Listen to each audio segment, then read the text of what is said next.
साद साद। इसे पता नहीं किधर रह जाता ये लड़का। आवाज नहीं सुन।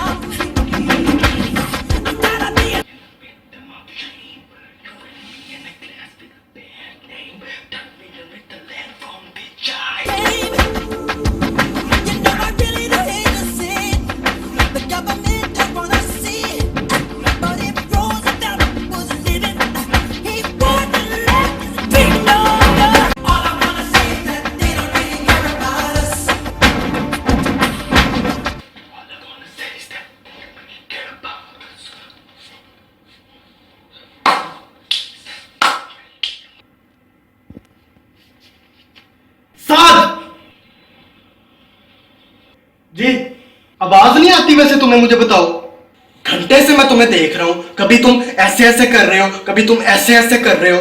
तुम मरासी हो? मुझे बता दो, वैसे आज मरासी हो तुम? पापा मैं तो बस गाने सुन। शर्म तो ना तुम्हारे वैसे पास से नहीं गुजरी। घंटे से मैं नीचे पागल हो गया तुम्हें आवाजें देते देते, लेकिन तुमने इधर कानों में टूटियां ठोसी हुई हैं। चवल इंसान।